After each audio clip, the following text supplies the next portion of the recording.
नमस्कार दोस्तों, आप सुन रहे हैं कहानी गोल्ड, साहित्य के खजाने से कुछ अनमोल कहानियां। प्रस्तुत है मालती जोशी जी की लिखी कहानी यशोदा माँ।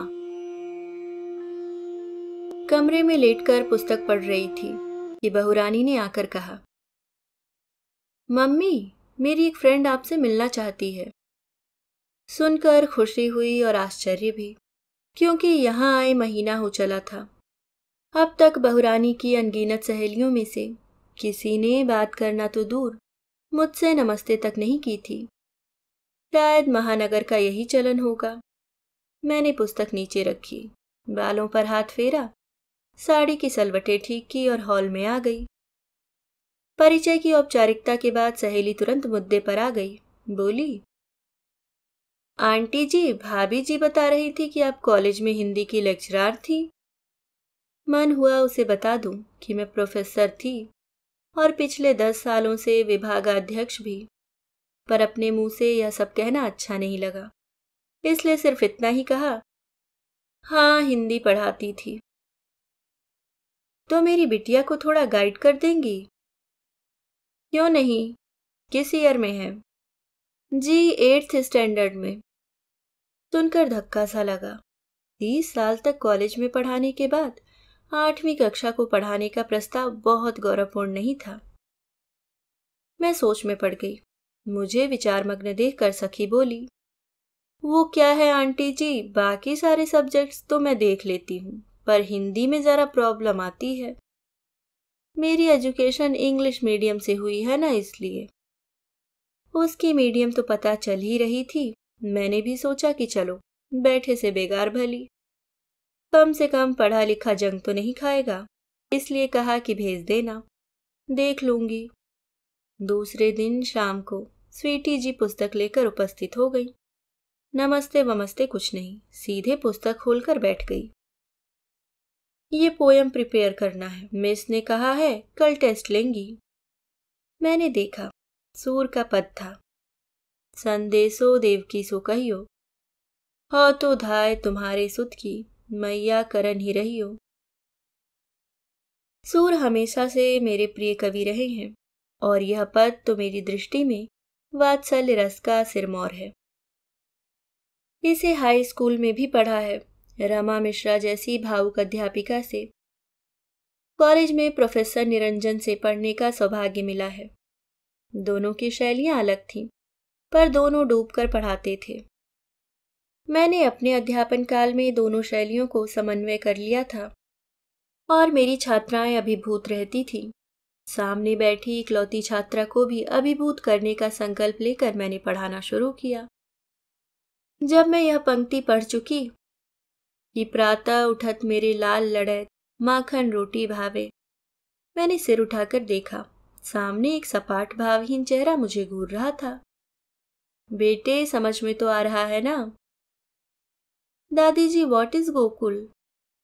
बेटे, गोकुल एक गांव था जहां श्री कृष्ण बचपन में रहते थे, और मथुरा ब्रिज भूमि की राजधानी थी, जहां श्री कृष्ण के मामा और फिर नाना राज करते थे।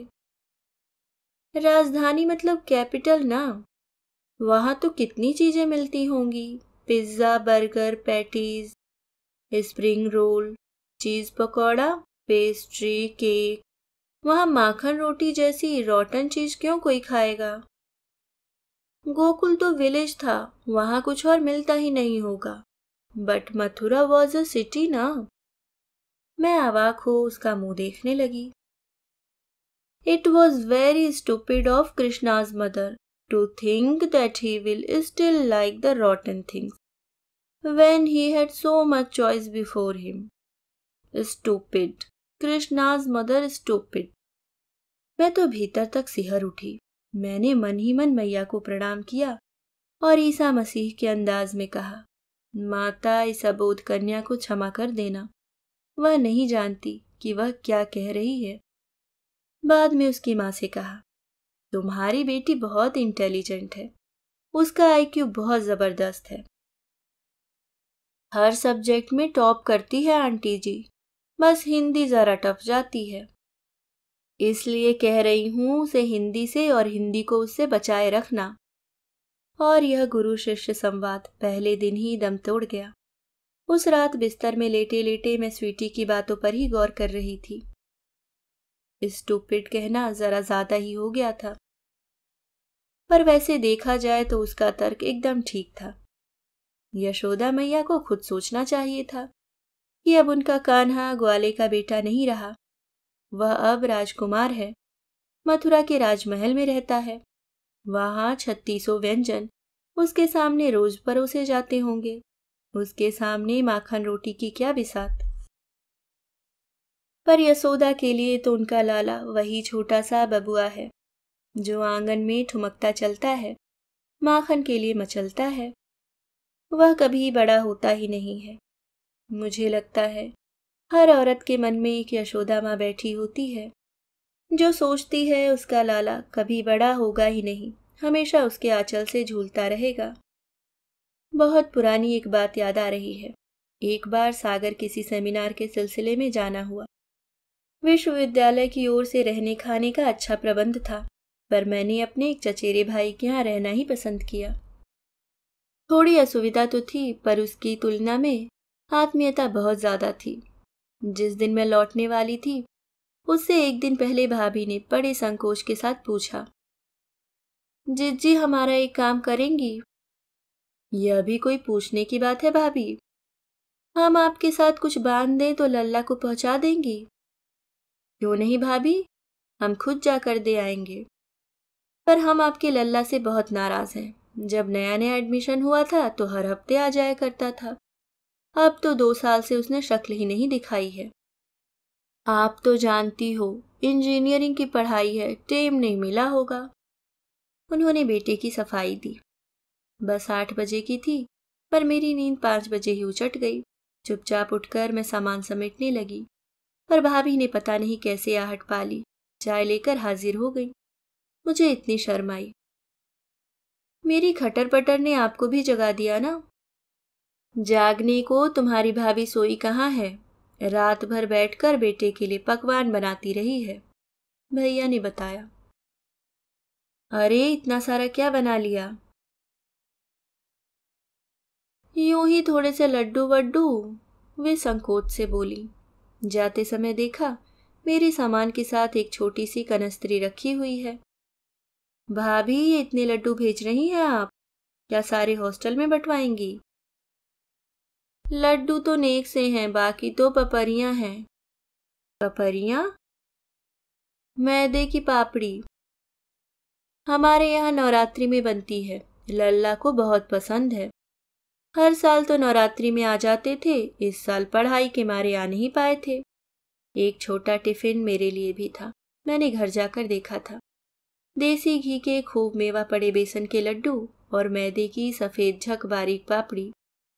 इन्हें बेलने और तलने में भाभी ने रात भर लगा दी थी, तो कोई आश्चर्य नहीं था। हॉस्टल का नाम और कमरे का नंबर मैं ले आई थी। दूसरे ही दिन हम दोनों सामान पहुंचाने निकल पड़े।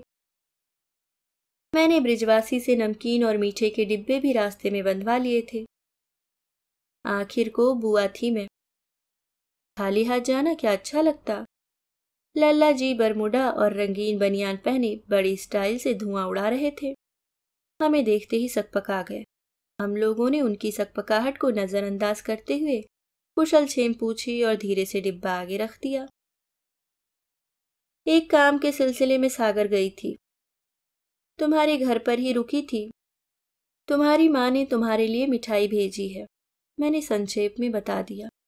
उसने कनस्त्री को वितृष्णा से देखा, खोला, भीतर का मुआयना किया, फिर ढक्कन बंद करके सर से पलंग के नीचे सरका दिया।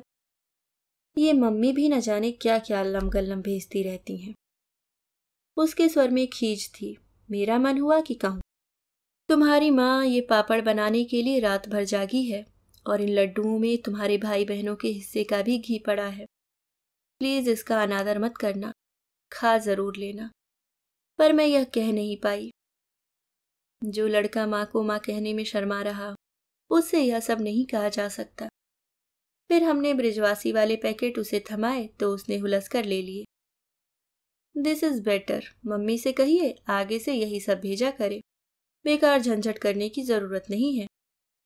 संकोच के मारे हम लोग यह भी नहीं कह सके कि यह सौगात हमारी थी, उसकी मम्मी की नहीं। उन दिनों फोन का इतना चलन नहीं था, लोग चिट्ठी पत्री लिखते थे। भैया को पहुंच की चिट्ठी लिखने बैठी तो सोचा लिख दूं, आगे से लल्ला के लिए बाजार की मिठाई भेज दिया करें, उसे वही पसंद है। पर भाभी की ममता का अपमान करने की इच्छा नहीं हुई।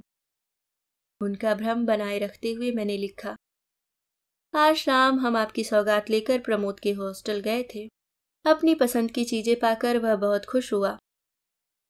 आशा है भगवान मेरा इतना सा झूठ माफ कर देंगे। पिछले दिनों जीजाजी आए थे, इस बार बहुत थके से लगे। उम्र का तकाजा तो खैर है ही, पर यह थकान शरीर से ज्यादा मन की थी, और यह स्वाभाविक भी था। बरसों की प्रतीक्षा के बाद, सैकड़ों मन्नतों के बाद एक बेटा हुआ था। वह भी यूएसए में जाकर बस गया है। दोनों पति पत्नी यहाँ अकेले बुढ़ापा काट रहे हैं। विधि की इस विडंबना ने उनके मन में बेहद कड़वाहट भर दी है। बहुत चिड़चिड़े हो गए हैं, अजीब कटखने अंदाज में बात करने लगे हैं। मेरी तो समझ में ही नहीं आ रहा था कि आखिर बात भी क्या करूं। कुछ तो करनी ही थी। रवि कैसा है? ठीक ही होगा। पत्र वत्र लिखता है? आजकल पत्र कौन लिखता है जो वह लिखेगा। महीने में एक बार राजी खुशी का फोन खटखटा देते हैं बस। बीच बीच में आता तो होगा।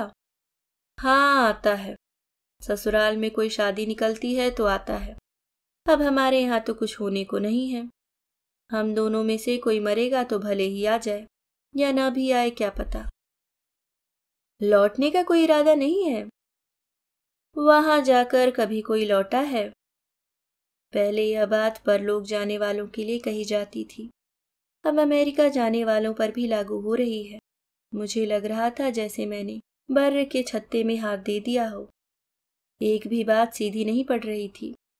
मैंने उसी बात को जरा खूबसूरत मोड़ देने की गरज से कहा, मैं तो डर रही थी कि नंदिता जैसी कस्बाई लड़की वहां कैसे एडजस्ट करेगी, पर लगता है वहां उसका खूब मन लग गया है। अरे वह तो मेमो से भी बढ़कर मेम हो गई है, देखोगी तो पहचान नहीं पाओगी। हम तो बहुत देखभाल कर ठोक बजाकर लड़की लाए थे कि इसके बहाने लड़का भी घर परिवार से जुड़ा रहेगा। अब अगर रवि आना भी चाहेगा तो यह महारानी आने नहीं देगी। मैंने उन्हें सांत्वना देते हुए कहा, जीजा जी यह नए युग की सौगात है, इसे चाहे हंसकर लीजिए चाहे रोकर। आज से 20-30 साल पहले कोई इक्का दुक्का विदेश जाता था तो उसका बड़ा अजूबा सा होता था। अब तो हर तीसरे घर से एक व्यक्ति विदेश में है। पहली बार वे मुझसे सहमत हुए। यह बात तुमने एकदम ठीक कही है। अरे अकेले मेरे शहर के 15 लड़के सिलिकॉन वैली में हैं, और कितने कहाँ होंगे क्या पता। Silicon valley? अपना रवि भी वहीं है ना, फिर तो वहां आना जाना लगा ही रहता होगा। आपके लिए तो बहुत सुविधा हो गई है, जब मन हुआ बेटे के लिए कुछ भेज सकते हैं। सुविधा है कि मुसीबत, मैं तो बेगार ढोते ढोते तंग आ गया हूँ। बेगार कैसी? तुम्हारी दीदी को काम धाम तो कुछ है नहीं, बैठे बैठे यही पता लगाती रहती है कि कब कौन आ रहा है कब जा रहा है। फिर जुट जाती है अचार मुरब्बा बनाने में। कभी पोते के लिए स्वेटर बुन रही है तो कभी बहू के लिए साड़ी काट रही है। कितनी अच्छी बात है ना, 7 समुंदर पार भी बच्चों को माँ की ममता का स्पर्श मिल रहा है। अरे कौन कमबख्त उस स्पर्श के लिए तरस रहा है। जीजा जी एकदम उबल पड़े। उसने मुझसे एक बार क्या कहा था जानती हो? बोला, पापा अब आप जिस तिसके हाथ सामान भेजना बंद कीजिए। एक तो यहाँ दूरियां बहुत है, फिर हम लोग इतने बिजी रहते हैं कि सामान कलेक्ट करना मुश्किल हो जाता है। आप लोग नाहक परेशान होते हैं। यहाँ जरूरत की हर चीज मिल जाती है। वैसे भी हमारी खान पान की आदतें अब बदल गई हैं। माँ से कहिएगा बुढ़ापे में आंखों पर ज्यादा जोर न डालें।